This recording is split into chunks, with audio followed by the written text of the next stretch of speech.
ever try to lift water in your hands? It runs through it.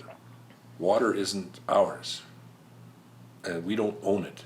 It's something cyclical on our planet that keeps us alive, but it's not ours. And there's so many things in our environment and so many things in nature that are that way. We're taking a benefit from it, but what are we giving it? If we don't look after nature and farmland and all the things that we need to survive on, where's it going to come from later? Another planet? If we're lucky. I don't think so.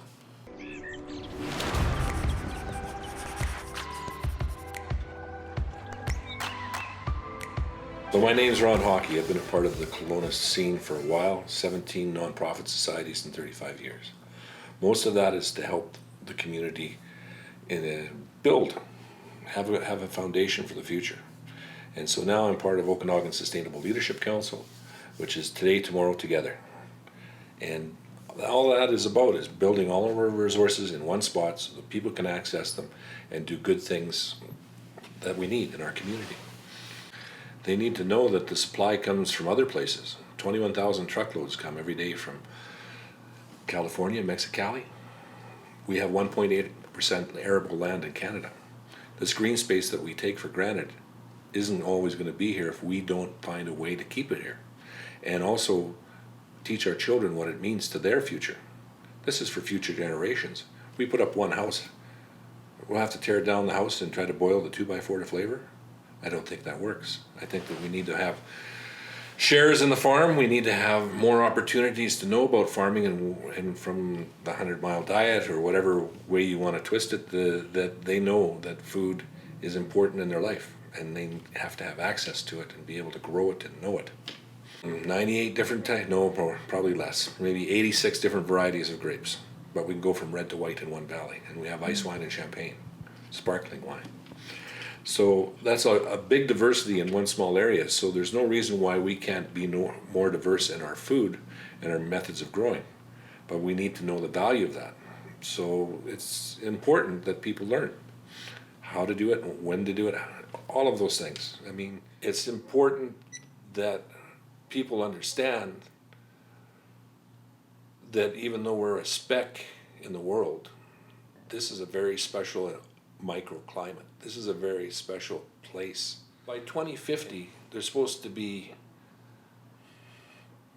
12 billion people on the planet. How does that's not very many years. That's a lot of rabbits. That's a lot of chewing up the fodder around you. How does that work if we don't make a better plan? We have to have a better plan. We can't just be going from one crisis to the other. We can't just be shock and awe on TV. We need to have a plan where you have a garden, or you're using solar, or all the technologies that we have that are benefits, apps, whatever we have, that we don't think of the other people too. Because if you look over the fence, we're all in the same yard. There's invisible borders, but we all live here on just one place, globally. So be thinking of everyone, not just yourself, when it comes to the future. There's many different germs and things that could eliminate the human species. But if we go back over civilizations, the thing that eliminated civilizations was no food. Right now in the world, we produce 2.5 times the amount of food, yet every day thousands of children starve to death. So many people don't know that. Many people don't know that the food just doesn't reach it. We're in the epitome. We're in the top part of the pinnacle of waste. We get everything, and it's like a little baby crapping in its diapers. We get the joy of crapping our diapers every day and throwing it out. But that's not the same way in the world. I mean, many places people are starving to death. They can't get water. They have to pack water. It's not the same everywhere. We're just lucky to be in a place that we can change and make a difference. COVID has opened our eyes to that. COVID, will it make an effect on monetary things? I think more the elimination of the land base will affect that. In the early 90s in Naramata, you could buy $25,000 a hectare of land. Now that same wine region is $200,000 a hectare.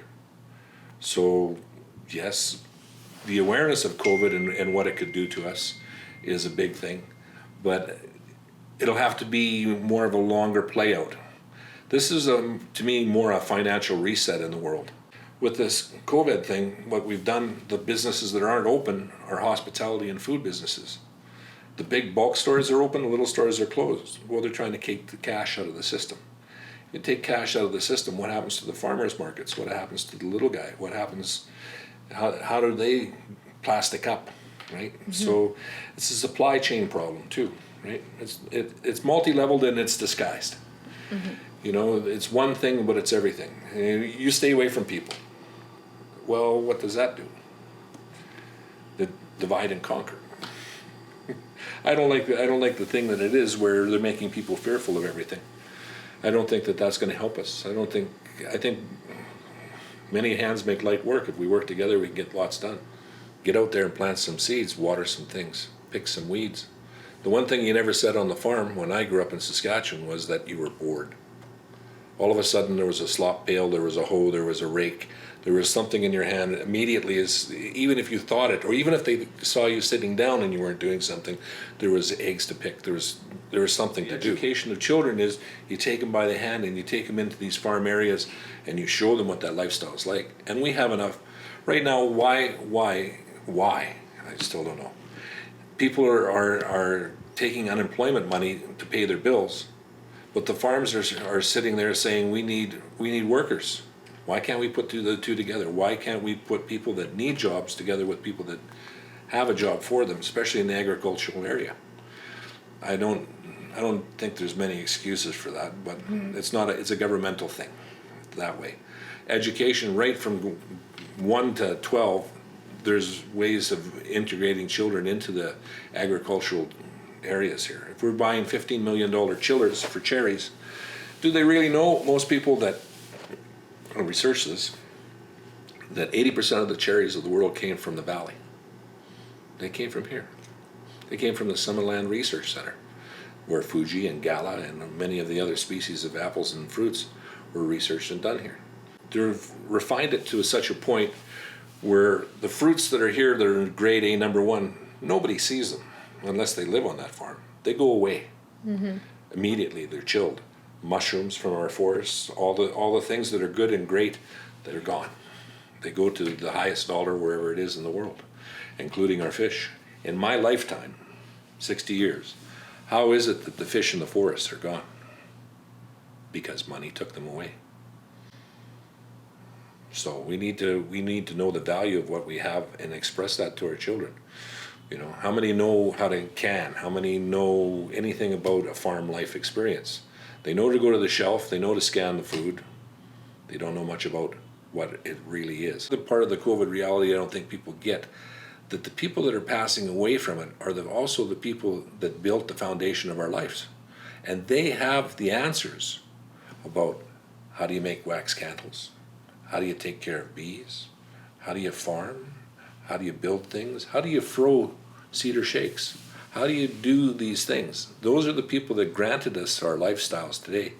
But we don't put enough effort into spending times with our elders. 60% of our population here in Kelowna at one time was elders, and they helped build all of this and take care of us and the parks and everything else. And now we're not worried about them? Well, we should respect, I think, and honor the things that they built and did for us. And they have the answers. If you go and spend time with them, they'll tell you a few good jokes too.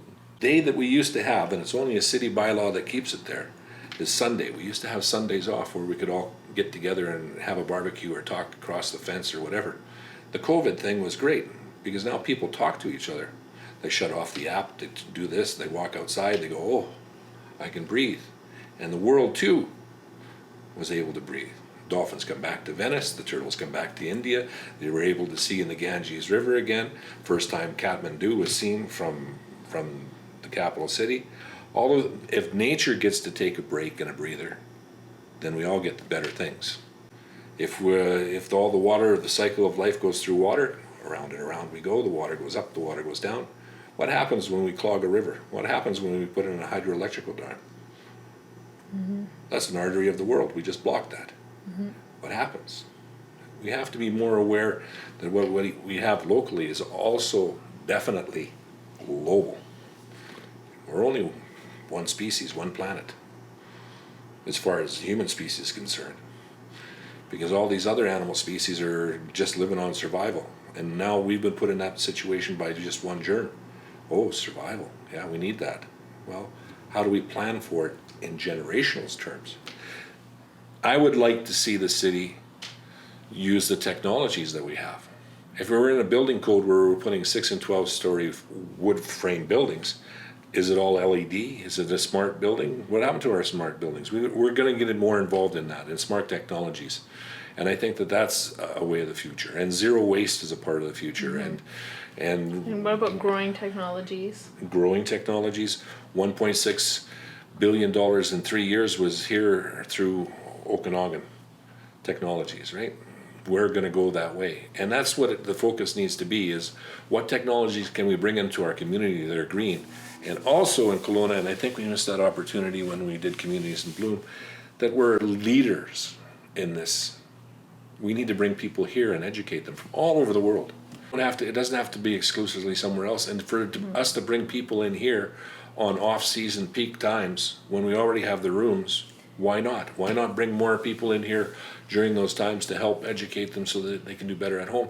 When we we came in second to Malmo, Sweden, in the World Championships for Nations in Bloom, and I couldn't understand why. But I traveled to Malmo, Sweden, and I went, the person who designed that city should design all cities. Like, we can learn from other people.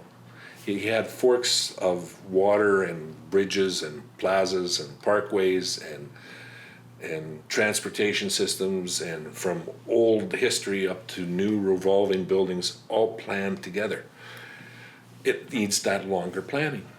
It needs to be better sought out. It needs to be not just whose pocket are we filling, but where can the community be a part of the green space and the building and the green technologies in the future. Think of your future and your generation's future. Don't just think of, oh, I have to be somewhere now. Because you're already now, but what are you doing?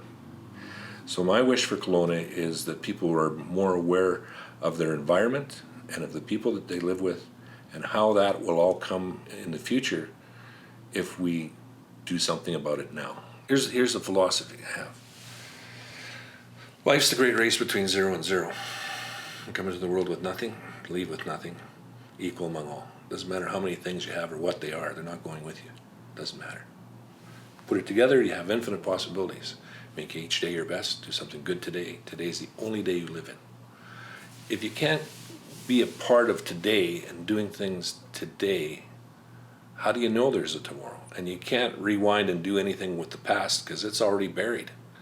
So each day, people should be thinking about, how can I make my life better? How can I make my friend's life better? How can I make my community's life better? And work on that instead of watching all the things that they can rewind on TV and everything else. How about you communicate and be a part rather than just spectate in life?